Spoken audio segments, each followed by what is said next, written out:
Everybody, congratulations for what achievement you have already regarding the white belt, and this is the start of your journey in the Lean Six Sigma certification.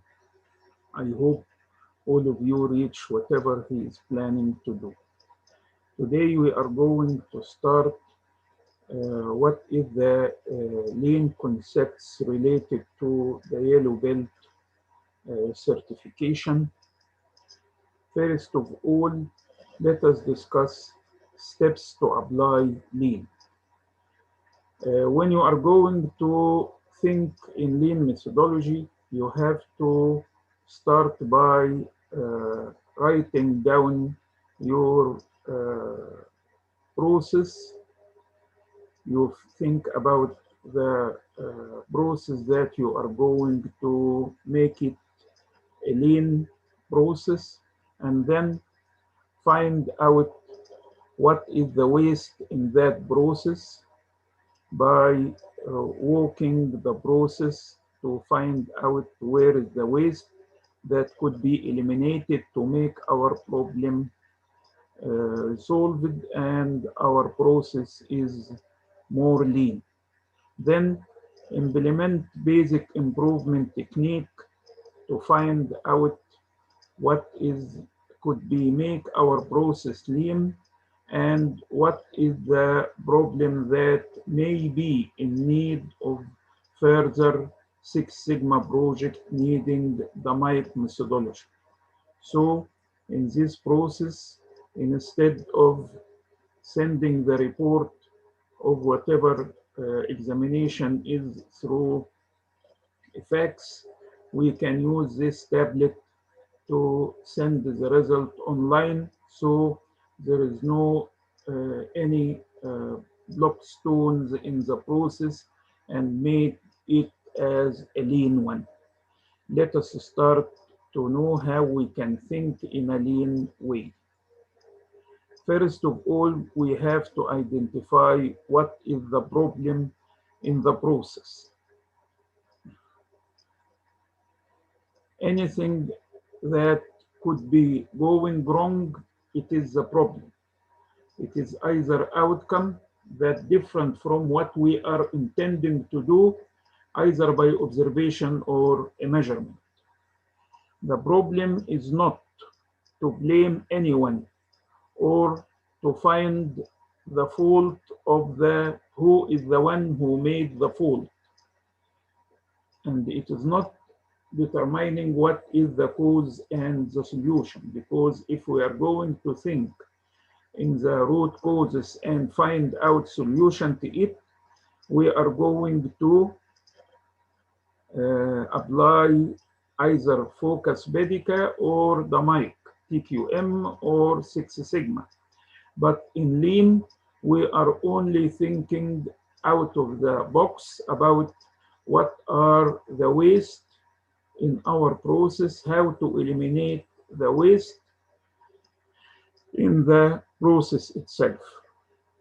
Why it is important? Because it will give us a chance to do the things in a better way. So we can very fast can close the gap in between what is the actual performance in this process and what is the desired outcome of that one. So it will lead to both reduce cost, increase profitability, and more satisfaction to our customer.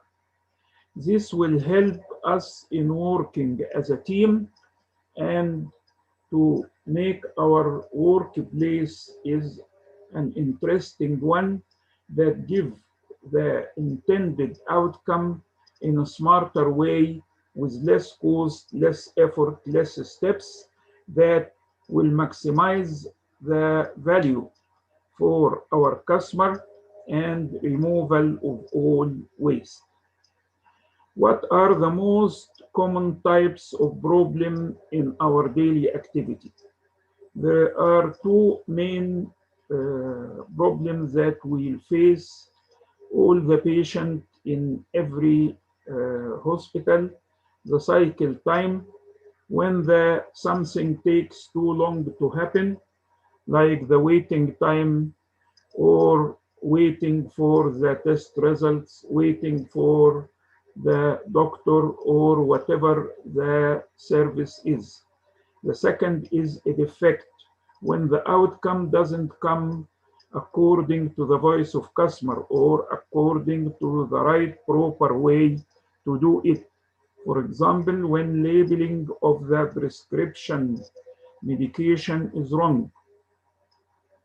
So all the process could be eliminated, the waste and thinking the problems buried in this process, how to eliminate the waste and improve the outcome of any process.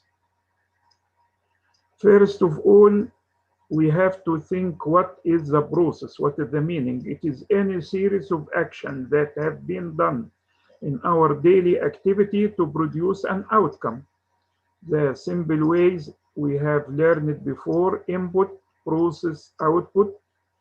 This process is, we put it in sequential steps to make it visual, that could be seen by anybody, so it could be teachable to new generation. When they will come, they want to know how they can do the work in a proper way.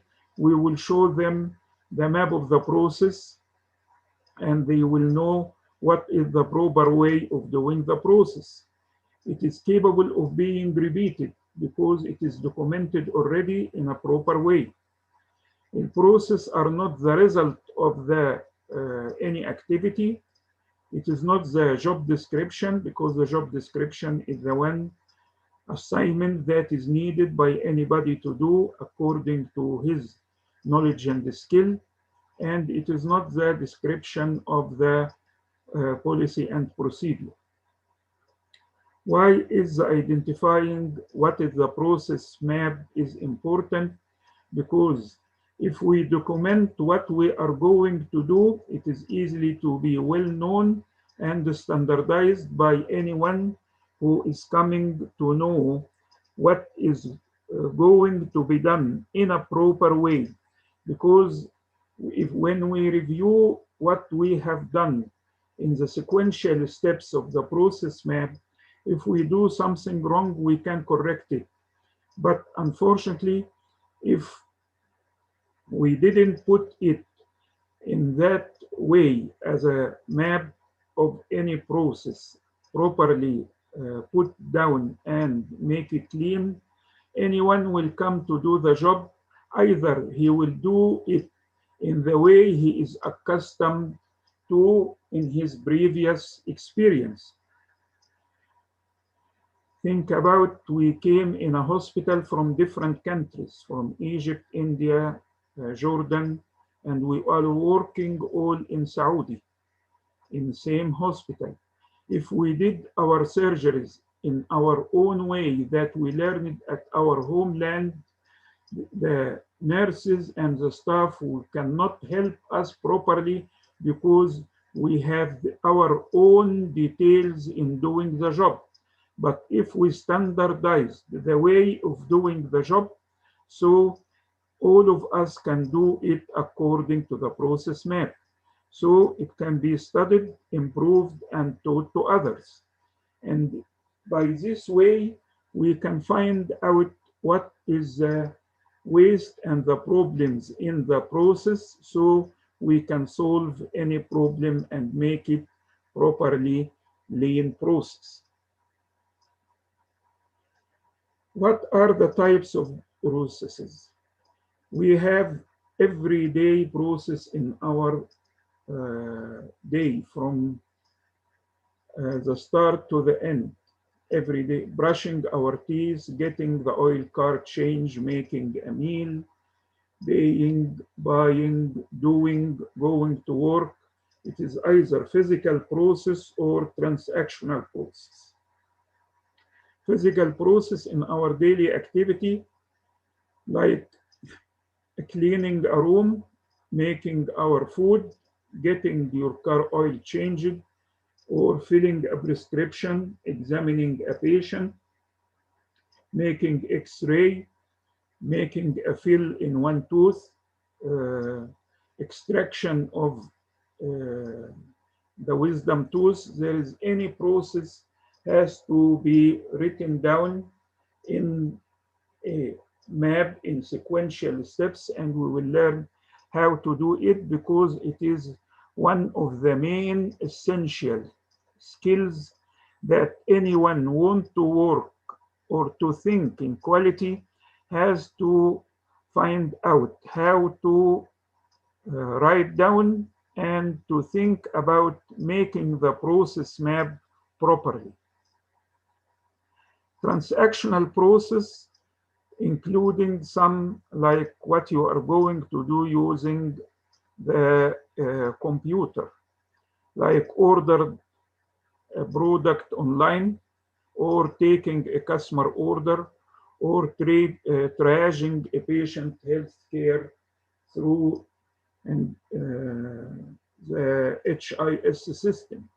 And now the triaging in ER, every doctor has a tablet that will work on it to triage the patient to find out what is the proper patient flow that he has to follow. Even though we give here an example of a simple process that buying in any supermarket through a Visa. So how, if you are going to, after purchasing in your trolley, you push that trolley to the cashier, where you will give him the Visa. You don't have cash, we will pay through Visa, and he will accept the Visa to take the price of the items you have purchased and return it back to you.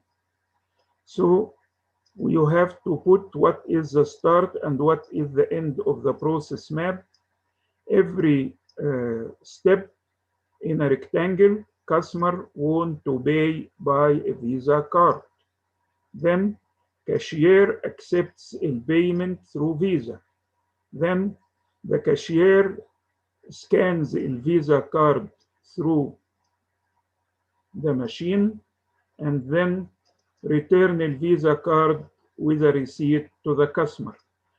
We put every step in a rectangle in between the start and end, and put arrows to show us in which direction the process map goes on. This is the basic of what we call it high-level process map.